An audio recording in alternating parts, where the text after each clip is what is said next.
Di tengah hiruk-pikuk pesta pertunangan di sebuah rumah mewah di kawasan Menteng, Jakarta, Aulia berdiri kaku seperti patung, gaun putihnya yang indah terasa seperti belenggu yang mencekik.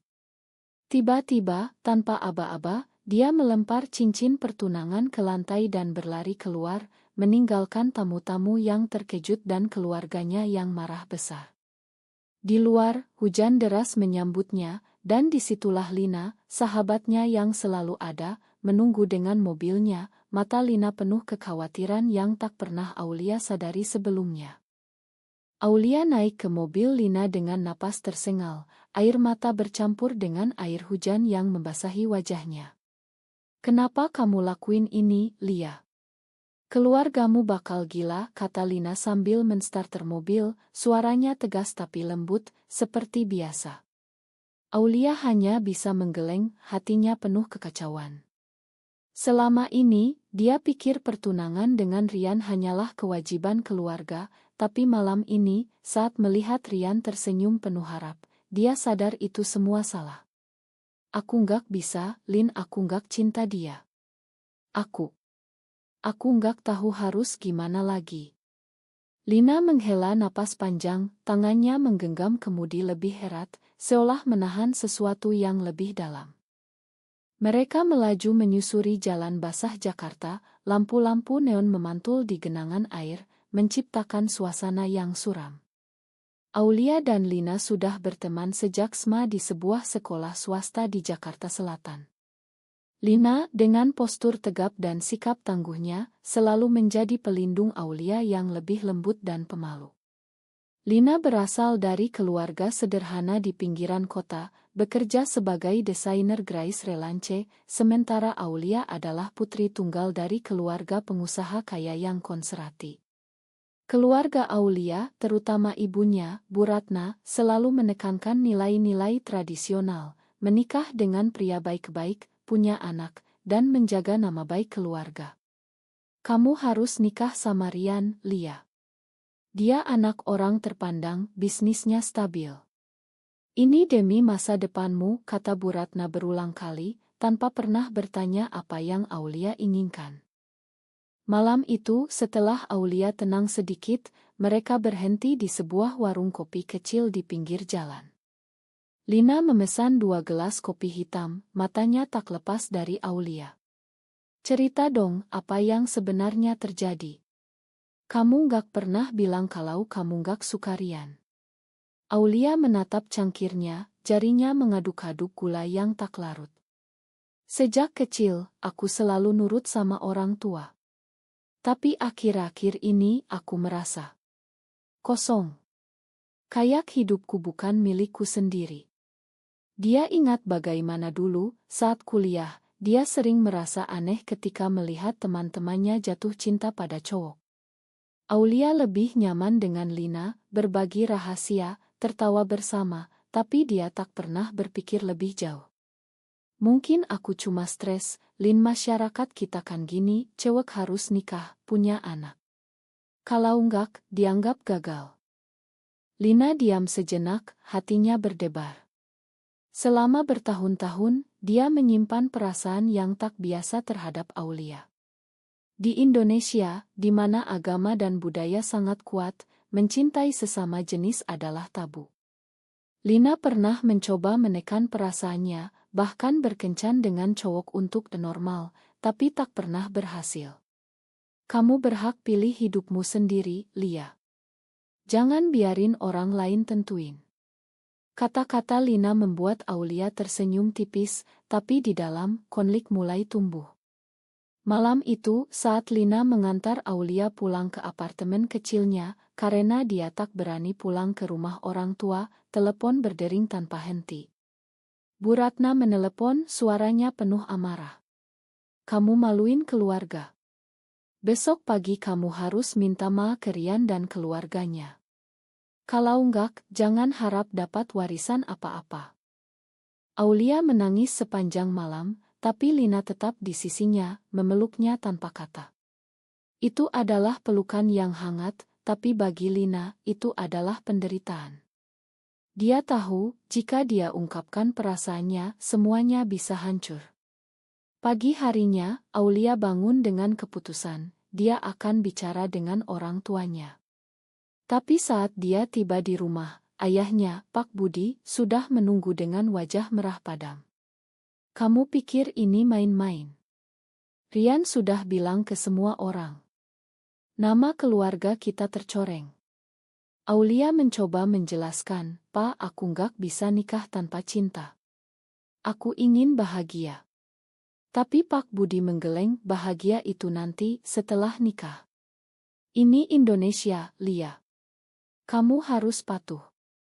Sementara itu, Lina di kantornya tak bisa konsentrasi. Teman kerjanya, Maya, noticing kegelisahannya. Kenapa lo, Lin? Kayak lagi patah hati. Lina tersenyum getir, lebih parah dari itu. Maya yang tahu rahasia Lina memperingatkan, jangan bilang ke Aulia ya. Dia lagi kacau dan masyarakat kita nggak siap buat yang begitu. Lina mengangguk, tapi hatinya sakit. Dia ingat masa kecilnya di kampung, di mana tetangga bergosip tentang orang aneh yang suka sesama jenis, dan bagaimana mereka dikucilkan. Aku nggak mau Aulia menderita karena aku, gumam Lina pada dirinya sendiri. Hari berganti, Aulia semakin tertekan. Keluarganya memutuskan untuk mengasingkannya sementara, memotong biaya hidupnya. Dia terpaksa tinggal di apartemen Lina. Di sana kedekatan mereka semakin dalam. Mereka masak bersama, nonton film, dan berbagi cerita. Suatu malam saat hujan lagi, Aulia bertanya, Lin, kamu pernah jatuh cinta? Lina terdiam, hatinya berdebar. Pernah. Tapi orangnya nggak tahu. Aulia tertawa, siapa sih? Pasti cowok keren. Lina hanya tersenyum, menyembunyikan luka. Tapi di dalam, konfliknya semakin besar. Apakah dia harus jujur, atau biarkan Aulia bahagia dengan caranya sendiri? Aulia mulai merasakan sesuatu yang aneh. Saat Lina memeluknya, hatinya berdegup kencang. Apa ini, pikirnya? Di masyarakat Indonesia yang penuh norma, perasaan seperti ini adalah dosa. Tapi Aulia tak bisa bohong pada dirinya. Dia mulai mencari tahu di internet, membaca tentang LT, dan semakin bingung. Kalau aku suka Lina, apa aku lesbian? Apa keluargaku akan terima? Pertanyaan itu menghantuinya. Pagi itu, Aulia bangun dengan kepala pusing. Apartemen Lina terasa seperti tempat persembunyian, tapi juga penjara. Aku harus kerja, kata Aulia pada Lina, yang sedang membuat sarapan. Lina mengangguk, bagus, biar kamu gak mikir terus. Aulia pun mulai mencari pekerjaan sebagai guru priat, sesuatu yang dia sukai sejak kuliah. Tapi di balik itu, dia merasa bersalah pada keluarganya. Bu Ratna menelepon lagi, kali ini dengan nada lebih lembut. Pulanglah, nak. Kami main kamu. Rian masih mau lanjut. Aulia ragu, tapi dia janji akan pikirkan. Sementara itu, Lina bertemu dengan kakaknya, Andi, di sebuah cafe di blok Andi, yang tahu tentang orientasi Lina, memperingatkan, jangan deket-deket Aulia kalau kamu masih suka dia. Keluarganya konservatif, bisa bahaya. Lina menggeleng, aku cuma bantu dia sebagai teman. Tapi Andi tahu lebih baik. Di Indonesia ini, masih dianggap penyakit. Ingat kasus di media, orang dikucilkan, bahkan dipecat. Lina pulang dengan hati berat, tapi saat melihat Aulia tersenyum, semuanya lenyap. Hari-hari berikutnya, kedekatan mereka semakin intens. Mereka jalan-jalan ke Monas, makan sate di pinggir jalan, dan berbagi mimpi. Aulia mulai merasakan getar aneh setiap Lina menyentuh tangannya. Ini nggak normal, pikir Aulia, tapi dia tak bisa hentikan. Suatu malam, saat mereka duduk di balkon, Aulia bertanya, Lin, kalau misalnya aku suka cewek, apa kamu akan jauhin aku? Lina terkejut, tapi berusaha tenang. Enggaklah. Kamu tetap temanku. Tapi di dalam, harapan muncul. Konflik internal Aulia semakin dalam. Dia ingat ajaran agama di sekolah, di mana homoseksualitas adalah dosa besar. Apa aku akan masuk neraka, gumamnya. Dia mulai bertemu dengan psikolog secara diam-diam, tapi psikolog itu justru bilang, orientasi seksual itu alami, tapi di masyarakat kita, kamu harus hati-hati. Aulia semakin bingung, dan dia mulai menjauh dari Lina sedikit, takut perasaannya terungkap. Lina noticing perubahan itu. Dia pikir Aulia mulai sadar, tapi tak berani tanya. Malah, Lina mencoba berkencan dengan cowok dari kantor, namanya Dio, untuk mengalihkan perasaan. Tapi saat kencan, Lina hanya memikirkan Aulia. Ini salah, pikir Lina. Dio bertanya, kamu kayak lagi mikirin orang lain. Lina mengaku, iya, tapi rumit.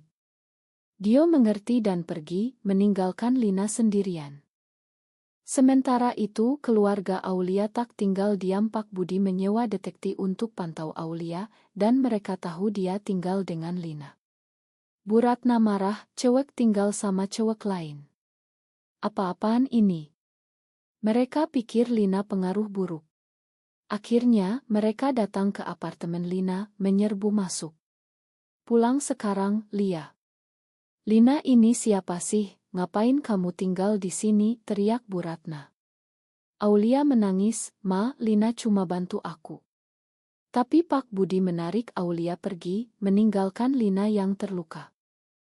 Di rumah, Aulia dikurung. Keluarga mengadakan pertemuan dengan Rian. Kita lanjut pertunangan, kata Pak Budi. Aulia menolak, aku nggak mau. Tapi Bu Ratna bilang, kalau enggak, kami putus hubungan sama kamu. Aulia merasa hancur, tapi dia mulai sadar perasaannya pada Lina adalah cinta. Malam itu, dia kabur lagi, kali ini ke rumah Lina. Lina membuka pintu, terkejut. Lia, kenapa? Aulia memeluknya, aku enggak bisa tanpa kamu. Lina balas peluk, tapi masih menahan. Mereka bicara sepanjang malam, Aulia cerita tentang kebingungannya. Aku takut, Lin, masyarakat bilang ini salah. Lina mengangguk, aku tahu. Aku juga pernah gitu. Tapi Lina masih tak ungkapkan perasaannya, takut merusak persahabatan. Konflik masyarakat mulai muncul. Teman-teman Aulia bergosip, Aulia tinggal sama Lina. Kayaknya mereka. Aneh deh. Di media sosial, ada postingan anonim yang menuduh mereka lesbian. Aulia panik, ini bisa hancurkan hidupku. Lina, tenangkan, kita kuat. Tapi di dalam, Lina memutuskan, dia harus jujur sebelum terlambat. Pagi berikutnya, Aulia dan Lina sarapan dalam diam, udara tegang, penuh kata tak terucap. Tiba-tiba, Lina bilang, Lia, aku harus bilang sesuatu. Aulia menatapnya, hatinya berdegup. Apa? Lina menarik napas dalam, aku. Aku suka kamu. Lebih dari teman. Udah lama. Aulia terdiam, matanya melebar. Sok itu seperti petir, tapi juga lega. Lin, aku juga. Aku pikir aku gila, tapi ya, aku cinta kamu. Mereka berpelukan, air mata mengalir. Itu adalah momen indah, tapi juga awal badai. Di Jakarta, di mana masjid dan gereja berdiri berdampingan, cinta seperti ini adalah perjuangan. Mereka memutuskan untuk bersama, tapi diam-diam, kita nggak bisa bilang ke siapa-siapa dulu, kata Lina. Aulia setuju, tapi hatinya gelisah.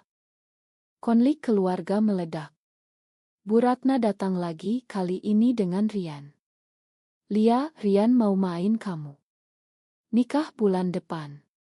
Aulia menolak tegas, Ma, aku nggak bisa. Aku punya orang yang aku cintai. Bu Ratna marah, siapa? Cowok mana? Aulia diam, tak berani bilang. Rian yang curiga bilang, pasti Lina. Aku lihat kalian deket banget. Bu Ratna shock, apa? Kamu lesbian. Astagfirullah. Dia menampar Aulia meninggalkan bekas merah. Aulia menangis, Lina memeluknya.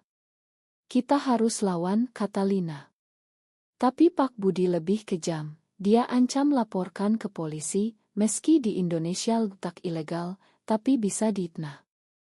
Kamu bikin malu keluarga, teriaknya lewat telepon.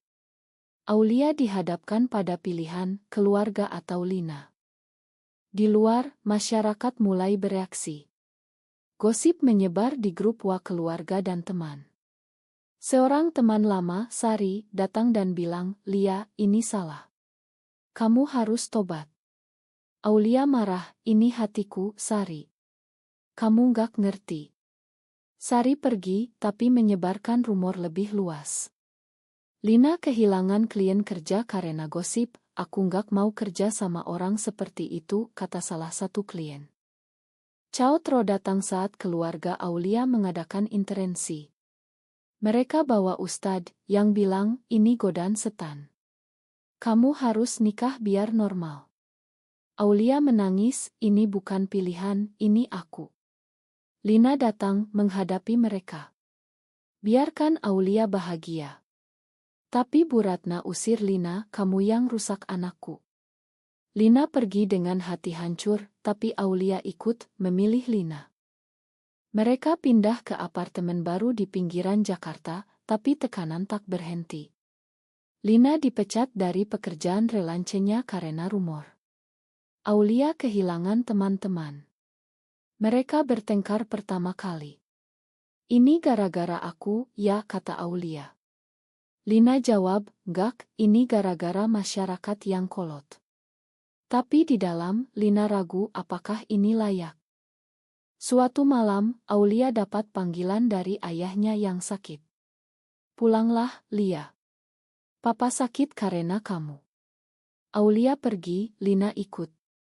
Di rumah sakit, Pak Budi bilang kalau kamu tinggalkan itu, Papa main. Aulia menangis, Pak, aku cinta Lina. Pak Budi marah, pergi. Kamu bukan anakku lagi. Aulia pulang dengan Lina, tapi hatinya rusak. Apa kita salah, Lin? Lina peluk, enggak. Cinta enggak salah. Tapi keraguan tumbuh. Setelah kejadian di rumah sakit, Aulia dan Lina mencoba bangun hidup baru. Mereka pindah ke Bandung, harap jauh dari gosip Jakarta. Lina dapat kerja baru sebagai desainer di sebuah agensi kecil, Aulia mengajar online. Tapi luka masih ada. Aulia sering menangis malam-malam, merindukan keluarganya. Aku kangen Mama, Lin. Lina tenangkan, suatu hari mereka ngerti. Tapi kenyataan pahit. Di Bandung, mereka bertemu komunitas kecil, tapi tetap hati-hati karena raya dan diskriminasi. Seorang teman baru, Rina, cerita pengalamannya, aku dikeluarkan dari keluarga, tapi sekarang bahagia. Itu beri harapan, tapi juga takut. Konflik baru muncul, Lina dapat tawaran kerja bagus di Singapura, tapi harus sendiri. Ini kesempatan, Lia. Kita butuh uang. Aulia takut, jangan tinggalin aku. Mereka bertengkar, Aulia bilang kamu pilih karir atau aku. Lina jawab, ini buat kita. Tapi Aulia merasa dikhianati. Sementara itu, Bu Ratna hubungi Aulia, papa semakin parah. Pulanglah, tinggalkan Lina. Aulia ragu, pergi sendirian ke Jakarta. Di sana, dia lihat ayahnya lemah. Pak, main aku. Pak Budi bilang, main papa juga. Tapi tinggalkan itu. Aulia menangis, hampir setuju, tapi ingat Lina. Dia pulang ke Bandung, tapi Lina sudah packing. Aku pergi besok. Aulia marah, kamu khianati aku. Lina jelas, ini buat masa depan kita. Kamu bisa ikut nanti. Tapi Aulia merasa sendirian seperti dulu. Malam itu mereka rekonsiliasi. Aku takut kehilangan kamu, kata Aulia. Lina peluk, aku juga. Mereka putuskan Lina pergi, Aulia tinggal sementara. Tapi di Singapura, Lina bertemu wanita lain, meski tak serius. Gosip sampai ke Aulia lewat teman. Aulia hancur, kamu khianati aku. Lina pulang, jelas, itu bohong. Aku cuma temenan. Tapi kepercayaan retak. Mereka berusaha perbaiki, tapi tekanan masyarakat kembali. Di Bandung, ada demo anti-LGBT, membuat mereka takut. Aulia dapat ancaman anonim. Ini terlalu berat, kata Aulia. Akhirnya, Aulia putuskan hubungi keluarga lagi. Bu Ratna setuju bertemu, tapi syarat, tinggalkan Lina. Aulia hadapi pilihan akhir, cinta atau keluarga. Aulia bertemu Bu Ratna di sebuah cafe di Jakarta. Ma, aku minta maaf. Tapi aku nggak bisa tinggalkan Lina. Bu Ratna menangis, kenapa kamu pilih jalan susah? Di Indonesia, ini nggak diterima. Aulia jelas, ini hatiku, ma aku bahagia sama dia. Bu Ratna diam, lalu bilang papa meninggal kemarin. Karena stres. Aulia shock, menangis histeris. Ini gara-gara aku. Dia pulang ke Bandung, cerita ke Lina. Aku bunuh papa. Lina peluk, enggak, ini bukan salahmu. Tapi Aulia merasa bersalah, mulai menjauh. Mungkin kita harus pisah. Lina terluka, jangan, Lia. Kita sudah bayar mahal. Aulia pergi ke pemakaman ayahnya sendirian, keluarga usir dia. Kamu penyebab, kata saudara. Aulia hancur, tapi di sana, dia sadar, dia tak bisa bohong lagi. Dia kembali ke Lina, aku pilih kamu. Main aku. Mereka mulai bangun lagi, bergabung komunitas, advokasi diam-diam, tapi Bu Ratna hubungi lagi, aku coba ngerti. Datanglah. Perlahan, rekonsiliasi mulai. Tahun berlalu, mereka hidup bersama, meski tantangan ada. Aulia jadi aktivis, Lina dukung. Mereka bahagia, tapi ingat harga, kehilangan, sakit hati. Kisah ini mengajarkan, cinta tak kenal batas, tapi masyarakat bisa kejam. Apakah mencintai sesama jenis benar-benar salah, atau justru norma sosial yang perlu diubah?